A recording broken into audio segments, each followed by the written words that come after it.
What is up, my friends and fellow BusyBees? All right, side hustlers, all-inners, small business owners, furniture refinishers, I have a question for you. And if you don't know if you fall into one of those categories and haven't yet listened to episode 45, the Furniture Refinishers Success Spectrum Journey, make sure you head on over there to see if you qualify. But I have a question for you. Are you just sitting around waiting for your business to grow? Or are you actually putting in the work to get it there? And if you're just sitting there and hoping that things move forward at a pace which you're satisfied with, that's one way to go about it. But dare I offer some advice today on how you can really take charge of that forward momentum to help your business to grow and help bring in new clients, new pieces, and more revenue for you. Because I think for a lot of us, we got into this because we wanted to flex that creativity and that creative aspect of ourselves, and we weren't necessarily getting into it for the business of it. A lot of us, I know, do not come from a business background, myself included. This was my first chance trying to form a business of any kind. It was the first time I learned about any business practices.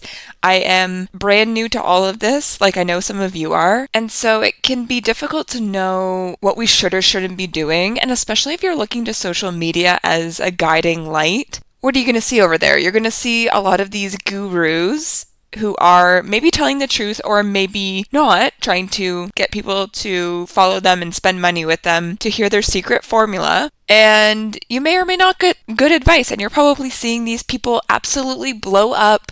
They have hundreds of thousands of people following them and commenting and getting all this engagement, and they seemingly are making all this money and have these lavish lifestyles. And you're probably not seeing any behind the scenes stuff of what goes into that business, of all the work that they're putting in or money that they're spending in order to get those leads coming in that may or may not be authentic. And I don't want to suggest that people are just like buying followers or completely lying and showing a side of their life that isn't true and authentic. But the reality is some of those are out there. And I do think a lot of people find success or catch a lucky break and they're doing all the right things and they are going about things in the right way. But it's not everybody. And it can be hard as an outsider who doesn't really know what to do or know what's going on to know who to listen to and what to try and what to do and what's worth spending your time on, because you got into this to refinish furniture, and so you don't want to spend your whole day doing business things and trying to grow a business. Specifically, you want to organically grow the business while you're able to do the thing you like to do, which is refinishing furniture. Am I on the right path? So again, I don't know what the fuck I'm talking about, so make sure you do your own research first, but I wanted to bring you some ideas of things that I have seen help me and things that I have tried that have brought in new clients or that I have found success at in one way or another over the years in me trying to grow my business to where it is now. And it's not where I necessarily want it to be. I'm not at like the top of my hill and I am not seeking to go further at all. I'm always trying to do more and learn more and figure things out. And times are changing too, and the world is changing and people's consumer habits are changing. So I don't think I'll ever be done or there. And as someone who is fairly ambitious and self-motivated, I don't think there is a point in my life where I will ever just be happy to sit by and passively watch the world go by. I kind of always tend to move where I'm headed to because I'm always trying to like work harder and reach new heights, but that's just me. Just one of the things that I need to work on a little bit.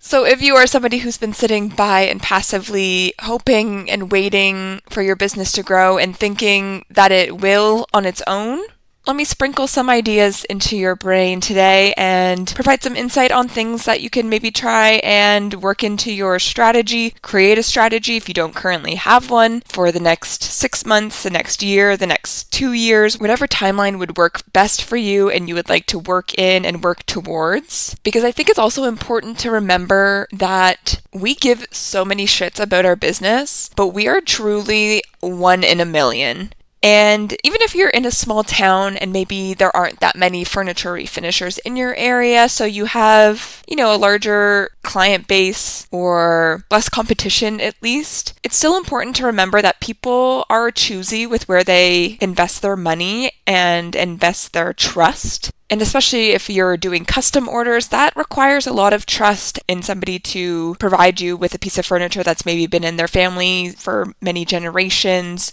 or a piece that they spent a lot of money on initially and they don't want ruined, or something that holds some sort of other significance to them. You really need to build up your reliability as a business and as a business owner. You need to prove that you have a good, proven track record and that you are a legit business who takes themselves seriously, because those are the things that are going to instill that trust in these potential clients that are looking to you and trying to assess whether or not you're the right fit for them. So yes, you are one in a million, but you only need to be one person for somebody, because if there's somebody who's interested in having refinished furniture or purchasing refinished, restored, secondhand, upcycled, whatever furniture, they're probably, once they find someone who, they have a vibe or a style or a design that they lean towards, that they like and that matches their own, if they get a piece from them or they do a project with them and all goes to plan, you're probably their person moving forward. Assuming you don't move or they don't move, they're probably going to come to you for the foreseeable future until something changes to get more things done. And the reality is, when people have homes, they put a good amount of furniture in it. And if people are interested in decorating their homes and they give a shit about what it looks like and the style and having things be to a certain aesthetic, then they may, I won't say everybody, but I feel like on average, people who are interested in that are looking to switch out and redecorate their homes cyclically. Ooh, that's a hard word. On a rotation, whether it's every 2 years, 5 years, 10 years, like they're switching things out. You're not going to necessarily probably have them get a piece and then they just keep that piece and everything else that's in their home the exact same until the day they die. They're probably interested in updating things. Their style's probably adapting over time because they are interested in interiors and design, probably, if they're coming to you, because I know that your pieces are so aesthetic. So once you're their person, you're their person. So you really want to make that interaction go great for them. You want the piece to perform great and perform great long term. And we'll talk about that a little bit later in the episode. But first off, we need to help make our business grow.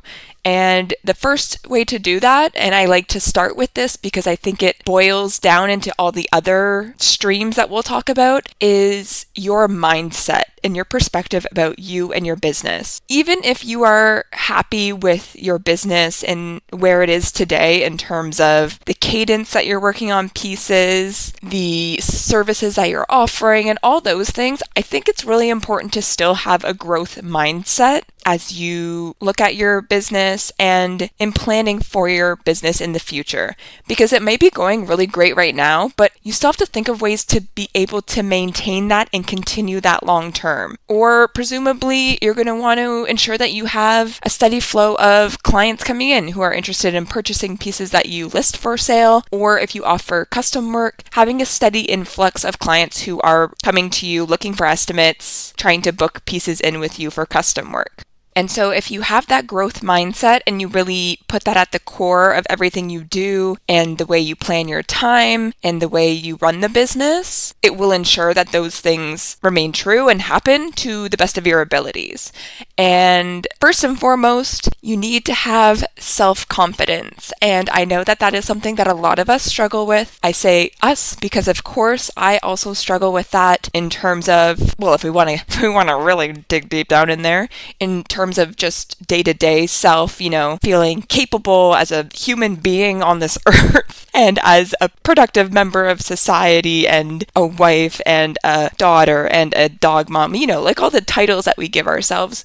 I think we all, to a certain extent, feel a bit of inadequacy at one point or another, if not consistently, and in how we show up for others, in how we look through the eyes of others, in how we are perceived by others, all these things, all the little nitpicky things, all the negative self-talk. We all have it to some degree, but I think it's really important to constantly work at that and question your own assumptions and your own negative self-talk and self-belief. And it's something that I've probably over the last 6 or so years really worked hard at, and I have seen growth in so many different ways, and that has in a lot of ways contributed to where I am today with this business, because I don't think I would have been able to do what I'm doing today.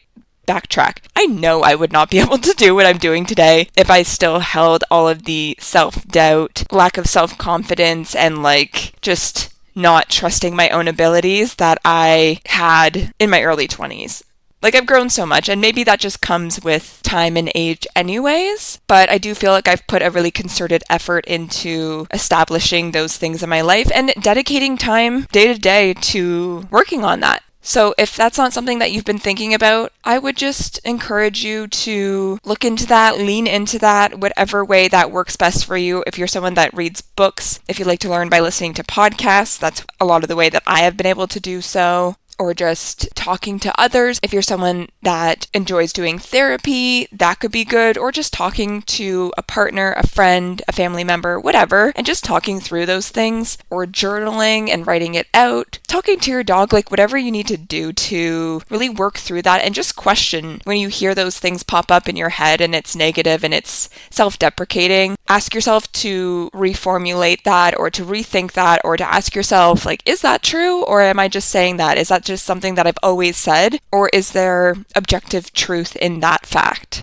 Anyways, this has gone on a far longer tangent than I anticipated or intended to, but maybe I'll dedicate an episode to this coming up, because there's truly so much I could say. And I love you guys so much, and I just want you to feel about yourselves the way that I feel about you guys and the work that you do.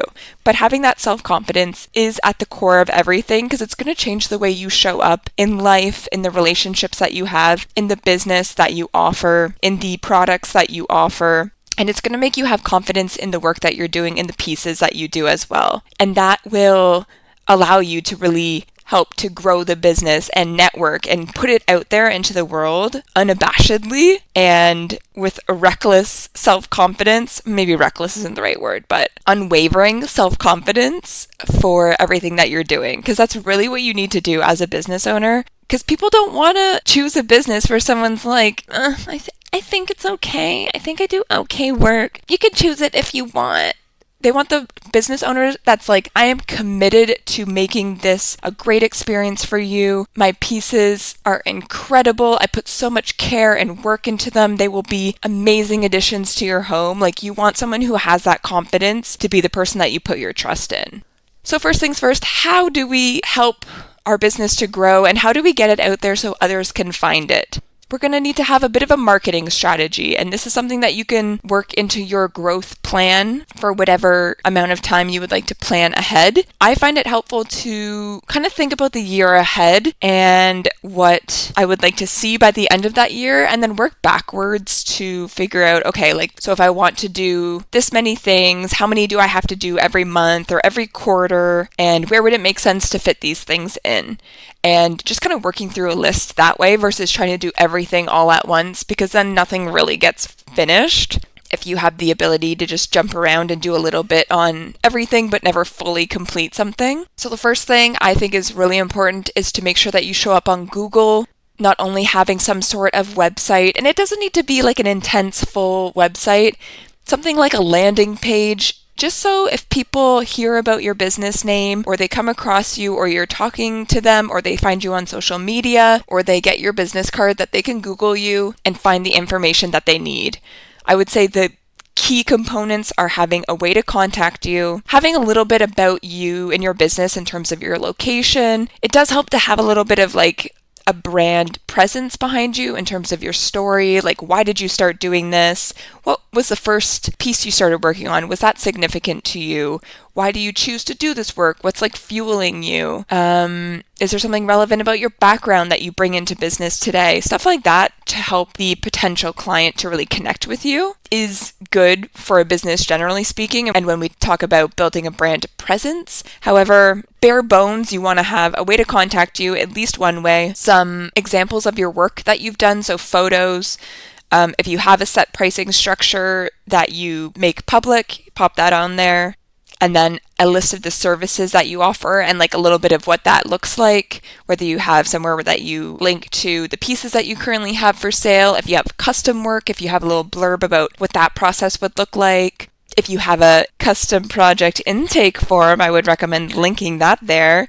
And if you don't have one, I would recommend you create one. I will leave the link in the show notes of this episode for you to grab the guide that I created, which is absolutely free. You're welcome. And that will show you how to create one and all of the questions that I utilize in my custom intake form so that I have all the information that I need in order to provide an informed estimate to a client that reaches out interested in getting an estimate for a custom project. That would be something that would be great to put on a landing page or a website though. And then you can, build it out from there as you wish and as you see fit. If you want to link to social media with some other stuff that I have on my website. I also find it useful to link any media appearances that I've had. We'll talk about that in a little bit. And then other educational things that I offer, my free guides, this podcast, things like that are linked to me. But for the most part, having the photos of the work that I do and a way to contact me is the most important stuff. And on Google, you can have a website, meldiditherself.ca, but that doesn't necessarily mean that it's going to show up as a listing on Google. You have to go onto Google and claim your business listing and create that and input all the information in order for it to show up. So if you have not yet done that, that would be a great first step. So when someone Googles your business, that listing will pop up and that's where people can leave reviews. And that is a way that a lot of people decide whether or not they want to go with a business. Just saying, add it to the list. And then, of course, we have social media. I am going to assume that everyone that's listening has at least one form of social media if you have a business, whether it's just a side hustle or a full-fledged registered business, whether it's part-time or full-time.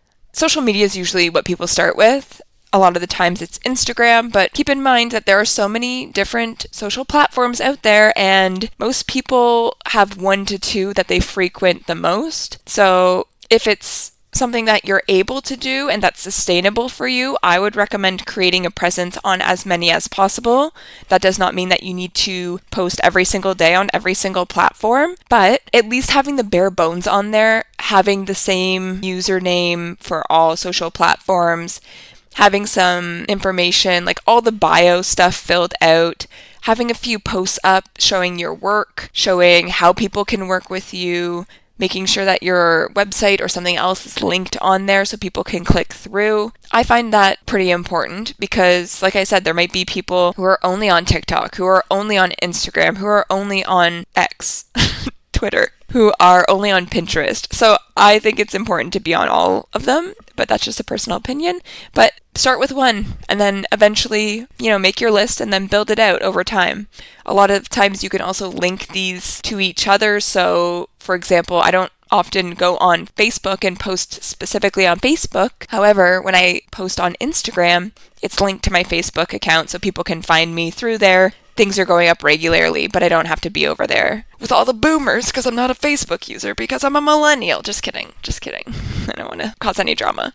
And so social media is a big thing, but also don't not think about other forms of media because, fun fact about my custom intake form, one of the questions that I include on there is, how did you hear about me and my business?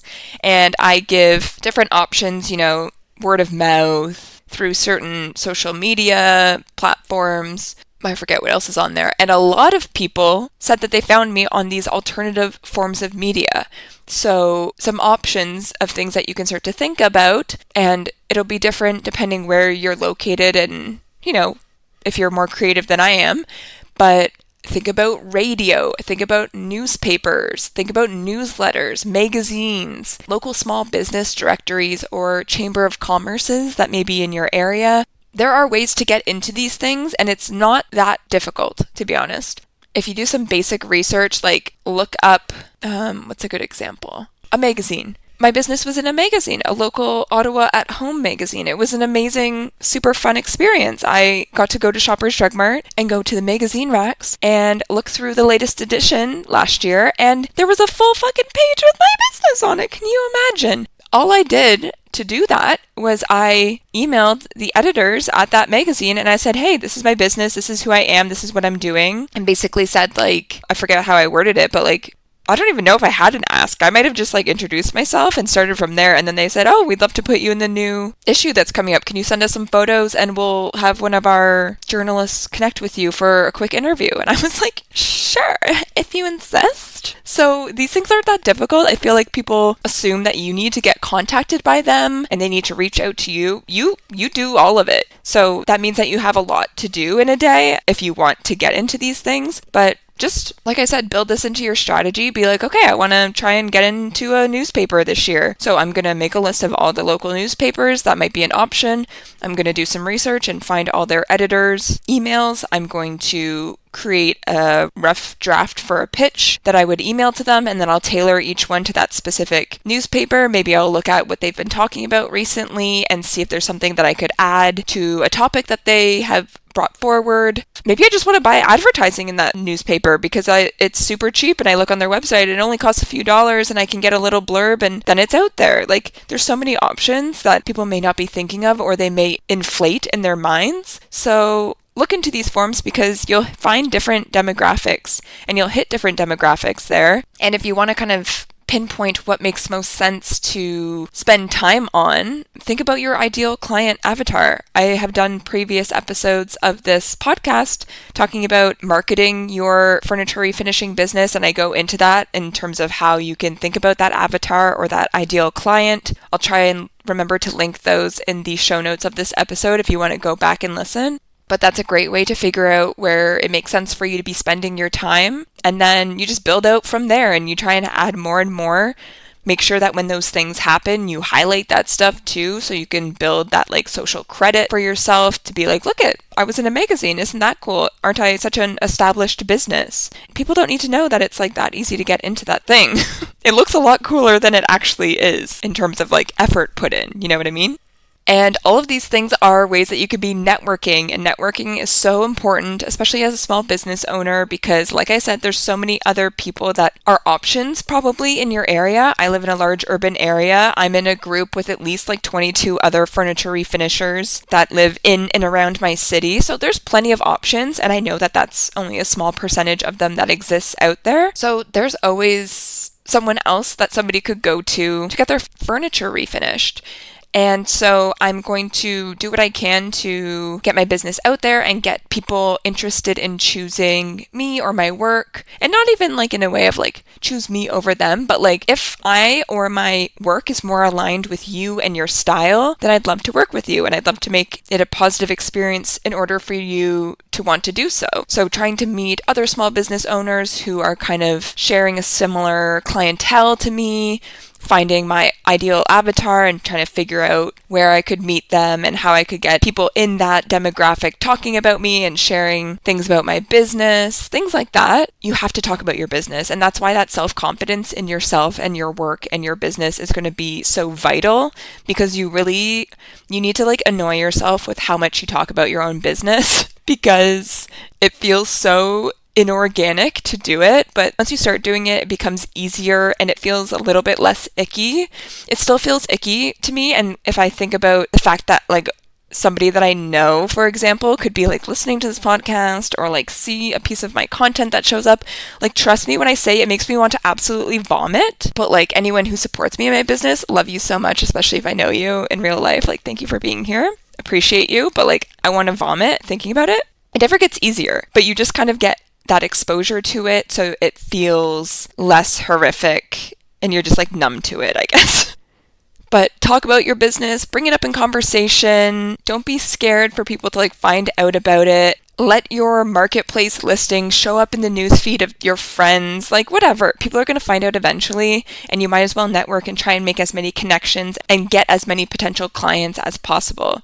And business cards. I always talk about getting business cards. I do not think they are a lost form of marketing, especially for our business. You may not need a piece of refinished furniture right now, but if you have a card and if you give it to somebody who has somewhere that they hang on to cards, when the time comes around, they'll go looking for your card, or they'll take your card and that will remind them to follow you on social media, so they'll be able to find you when they need you. You can do a digital card if you want, but I feel like that stuff gets so easily lost now because our inboxes are just overflowing. Like, I personally know that I avoid my phone at all costs in my day-to-day life now because I'm just like so overstimulated with everything happening on there. So if someone gives me like an electronic business card, like I'm probably not going to go to LinkedIn and follow you. Like it just doesn't work for me. I don't know. I'm sorry. But getting people talking and like I said, that word of mouth is so key. That is the way that I have gotten so many more custom clients over the years, is somebody being satisfied with either a piece they bought from me or custom work that I did for them. And then they mention it to their friends that like, oh, this is what I'm doing right now. And people are like, oh, how are you getting your table refinished and you're not buying a new one? They're like, oh, this person's doing it. Oh, you should check her out on social media. Or somebody comes over and someone's showing off like, ooh, look at this buffet that I just got done. Aren't I so cool and classy and I have beautiful taste? And then they're like, oh, I love it. Where did you get that? They're going to give them my name or my business or whatever. And that word of mouth has turned into so many more sales over time. So if you have happy clients, they will talk about you. Lean into ways that people can talk about you. I always give a second business card with every thank you card that I give out in case somebody wants to give it to somebody. If they're having that conversation, someone's interested in checking out my work, they have another card that they can give to someone. Maybe they just throw it out. I don't know, whatever. The theory is that they'll do my networking for me. Maybe that means creating a bit of a referral program or some sort of incentivized system for people to share you and your work with others. It could be something like in your intake form, you ask if somebody referred them, you ask for the name, and then you send that person a little thank you note or a gift of some sort. You can do whatever you want. That's truly the bottom line with this. It's your business. You make the shots. Even if you haven't seen someone else recreate something, just try it out, see if it works. You can stop it at any time. You call the shots. Also, if you can collect testimonials from people, that is a really helpful thing to do. So like I said, getting reviews on that Google listing. I know for me, when I'm looking for service providers, that's the first place that I look. I'm like, what star rating do they have? What are the reviews on there? What are the people saying on there? Because it's social proof. And social proof theory is, as per Wikipedia, also referred to as informational social influence. And it's a psychological and social phenomenon wherein people copy the actions of others in choosing how to behave in a given situation. So it's proof, when people see that social proof, that others have had success with your product, so they're more inclined to go with you because other people were happy with the results, right? And so finding ways to get those testimonials, whether it is capturing it when you have a client after you give them their custom piece and they send you a thank you email afterwards talking about how much they love it, or they had people over and they were getting so many compliments on it, things like that. You can just screen grab those reviews and find ways to repurpose that on your website or in your social media, or ask them to post it as a Google review. Things like that. Like, you kind of have to ask for it. A lot of the times people don't think to go and do those things, and sometimes they do, and God bless you if you're one of those clients, because anytime I just unexpectedly get an email like, somebody left a review for your business, and I look at it and it's like a custom client or something, I'm like, they were thinking of me. That's so nice. And it warms my heart in ways that I cannot explain. But a lot of the time people are willing to do that. Everyone's just so busy. Everyone has so much to do, so they're not necessarily going to stop and think, wow, I really liked my experience with that business. How can I help grow it? And look you up and then go and find the reviews and find the spot for them to review, and then think of the review and then write the review and then post the review and then maybe post a picture.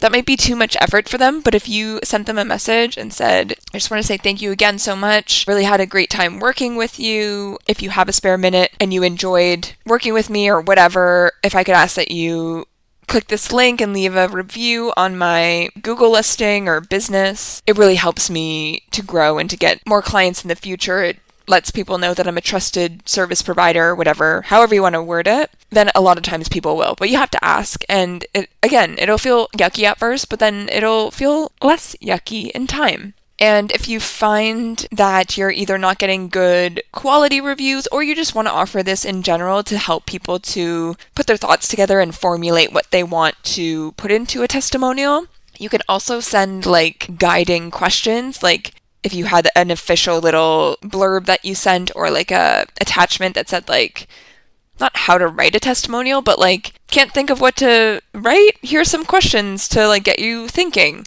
And include things like, why did you want to refinish this piece instead of buying new? What stood out about my work or my business that made you choose me or choose to work with me? How did you enjoy the process working with me? Like, what did you enjoy about it? How did the product turn out? What's your favorite part about it? Or did we adequately bring your vision to life? Would you recommend my services to a friend? Things like that will help to ensure that they're including the things that you kind of want to have in a thorough testimonial. Ultimately, even just giving like a 5-star rating is helpful. Even if they don't write anything, that's fine. But the more thorough they can be and the more they can talk about like all the great things about their experience with you in terms of the client service piece and the product, the more inclined somebody is going to be to work with you after reading that, because they're going to be like, wow, what a well-rounded, great experience this person had. Like, yeah, I want that too. And in order to make it such a great experience, I think it is important to think from the perspective of your clients when you're thinking through the way that your services happen, or even when you're thinking up your website, like put yourself in the shoes of your client and be like, if I were looking for somebody to redo my furniture or to buy a piece of refinished furniture, like what would I be looking for? How can I make this the most user-friendly as possible?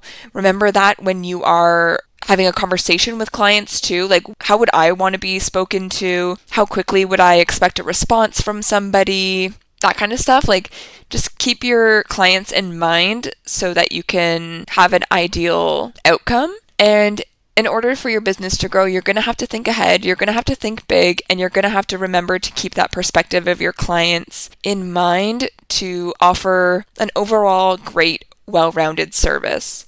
And I also think it's important to be open to feedback or constructive criticism and to even welcome that and encourage it from your clients in order to ensure that you continue to improve, because you may be great, but you could probably be greater, and me too. There's probably things or some feedback that people could offer that would help me in the future when I'm working with clients to make things better or to create an even better product and things like that. So don't be self-deprecating or question the quality of your products or your abilities.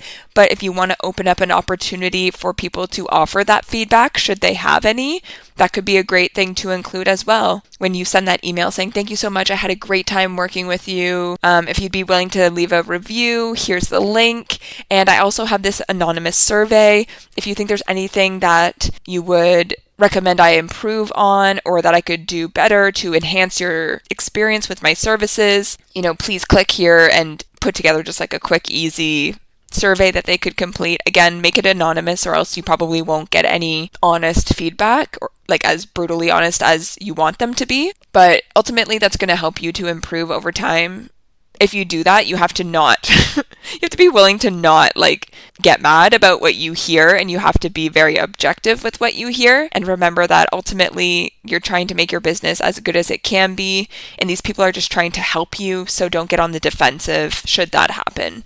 And you can also include like positive things in there as well. Like you could ask all of your clients to fill out an anonymous survey after and be like, how would you rate your services from 1 to 5, or what was your favorite part, or what did I do the best, and then what could I improve on? So then you also have that empirical data to look back on of like 98% of your clients rated you a 5 stars and one person rated you like a 2-star. So you're not just having that 2-star there and like staring at it, but you have all that data saying this many people think I'm like perfect and this many people think I could improve. So you take the information of what you could improve on from that one person, but then you don't negate or ignore all the information saying you're also doing a really great job, and the majority are saying that, so that you can keep that kind of balance and like level-headedness for yourself and your ego, our fragile, fragile little egos. And something you may not know about me, I love little motivational messages. They always get me fired up, and I keep a running list that are especially catchy or speak to me in the Notes app on my phone. So I end every podcast episode with one that I've noted down over the years in hopes that you leave our time here each week feeling inspired, motivated, and ready to take on whatever comes your way this week. So this week's Mel's motivational message is, the bad news is time flies. The good news is, you're the pilot. If there is one thing that I have learned the longer that I am on this earth, it is that time will only continue to go by faster and faster. The fact that it has been over 4 years now since I did my first furniture makeover truly boggles my brain. It feels like it was like 3 months ago. But the reality is it's been 4 years of learning, of growth, of working hard, of seeking out opportunities, of doing my best. And I've been the pilot of that, even though the time has gone really fast. I've thought up ways to steer it in certain directions. I've done the planning and thinking about the growth that I want to see and achieve. And I've done my best to steer the business in the direction that I wanted it to be. And I've had to work hard at that. And you're going to have to work hard at it too. So if you're just sitting around waiting for your business to grow, I hope that this episode provided some insight and some actionable ideas that you can take with you as you move forward and you create that growth and strategy plan. And a reminder that I'm always open and willing to chat. If you ever have any questions or you want to brainstorm with somebody, hit me up in my DMs on Instagram. Mel did it herself. It's always me that you're talking to. A lot of people get very surprised because I often will send voice notes just because it's so much faster than trying to like write out an answer. And I'll be like, hey, just wanted to blah, blah, blah, pop in. And they're like, oh my God, it's really you. And like, oh, it's so weird because I hear you on the podcast and like hearing you now. And it's always me there. It's never like a virtual assistant or God forbid, AI that's answering my shit on there. It's always me. I try and get through all of my messages in a timely manner within a day or so. And I'm always happy to help. And I want you guys to grow and I want to see you succeed. And I'm an open book, so don't hesitate to reach out. A reminder too, if you really want to deep dive on stuff, the BusyBees in Business strategy sessions are always open and available. If you want to submit an application for that, it is always in the show notes of each episode. There's a link that you can go to and fill out the form. If you want to come on the podcast with me and we can work through something in your business, if you want to just talk something through, if you have something that you're struggling with, or you just want some insight or advice, or you just need somebody to pump your tires and to tell you that you are doing the right thing, come on and let's chat. So remember that the bad news is time flies, but the good news is that you are the pilot. You can steer it any way you want, my friends, and I hope you steer it towards success. All right, that's it for now. I appreciate your time, and I will catch you guys next week.